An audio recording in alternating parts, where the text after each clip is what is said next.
So, good day everyone. I am Juliana May G. Amparo.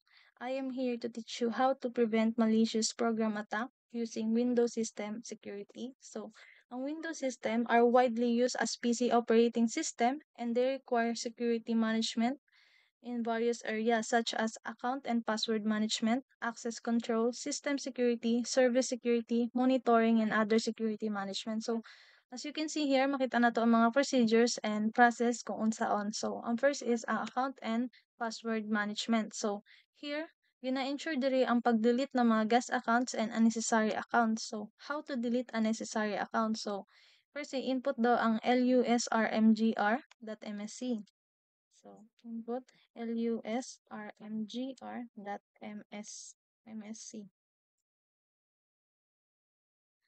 So, dili sadya applicable sa ako account. So, you can see, maghanap ra kan kita ng another way. So, diri kita sa settings, window. So, window. So, diri kita sa accounts. Then, napo na to ang other users. So, as you can see, wala yung mga guest accounts and mga unnecessary accounts na nakalagin diri. So, ayun na. The next is setting account lockout. So, the account lockout policy should be checked and set to respond to the brute force attack or password crack attack by setting account locks according to the number of log-on failures in the security policy settings to improve system security. So, it is desirable to set account lockout duration to 60 minutes, account lockout threshold to 5 times, and reset account lockout counter after to 60 minutes in account lockout policy. So, how to set account lockout. So, first, i-input ko na to ang secpol.msc. So, secpol.msc. So, again, dili gihapon siya makakuan. Ganap ra kan kita ng alternative way. So, mag-use kita ng CMD. So, command prompt, run as administrator. Then, yes. Then, input na to ang net accounts. Para makita na to. Net accounts. So, dyan, kita na to. So, diri ang lockout threshold 15, lockout duration minutes 60. So, 60 sa dyan, sakto na. Then, sa threshold, i-change na to dyan into 5 times. Sa lockout observation window naman, i-change na to dyan into 60. So, then, net, sa threshold, net accounts, slash, lockouts, lockout, threshold,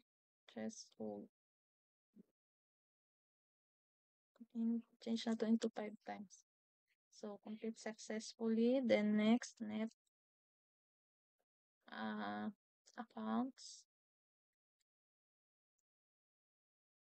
slash, lockout, window, change po na to dyan into 60. So, okay na sadya. Check na to. Net accounts. So, dyan, change na sadya. Then, next is sa access control. So, there is access control. Unnecessary shared folders should be removed. If a shared folder needs to be used, only authorized user should be allowed to access the shared folder. So, how to stop sharing unnecessary folder? So, first, i-input ko na to ang fsmgmt.msc.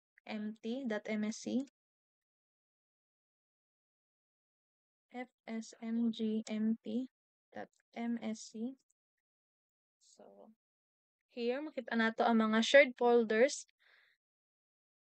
Then, kita na to mga shares, sessions, open files. Here. So, sa sessions, diri, mga walay items, diri, wala pod siguro. So, dyan. Then, sa shares, makita na to diri ang admin. So, as you can see, walay mga unnecessary shared folders. So, dyan. The next is, sa checking startup program. So here, delete any unauthorized or unnecessary programs from the startup program. So how to delete startup program? So first, i-input ko na to ang msconfig. Eh, msconfig. Then, i-delete dili ang mga unauthorized and unnecessary programs. Then, punta sa startup. Then, open task manager.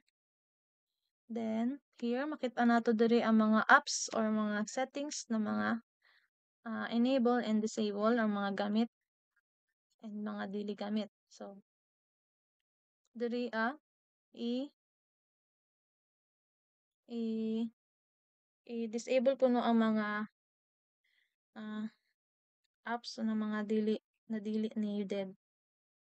Sample diri So, since needed man ini sila tanan, start up. Basta diri i-disable na nimo ang mga applications na mga dili needed. Then, pwede pod nimo siya ang mga application na naka-disable diri pwede pod nimo siya i-enable if needed nimo. Sample diri disable. Then, pwede pod nimo siya i-enable. Then, next is sa service security naman, stopping unnecessary startup services. So here, unnecessary services should be stopped because unnecessary system services can be installed and execute by default, and these services can become a security vulnerability in the system. So, how to stop unnecessary startup services? So, i-input ko na natong services.msc. So, services.msc. So, here, makita nato diri ang mga services na running. Then, diri ang mga unnecessary daw na mga services is kinahanglan nato i-stop or ang mga ito, see, unnecessary services. So, ang mga unnecessary services ko no is i-stop ko no. Stop the mga unnecessary services. Sample dali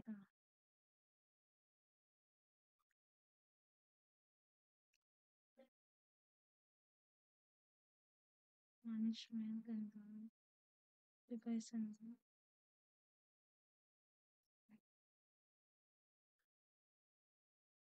stop. Bisag na to i-stop. Ano na. Then, ano to i-start. Balik. Basta diri ang mga unnecessary services kinahanglan nato i-stop to prevent uh, malicious program attack. Then last, check the terminal services or sa remote desktop. So, i-check ra nato diri. Search nato remote desktop.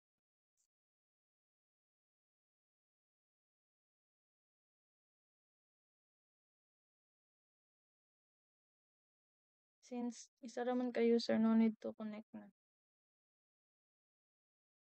So, that's all.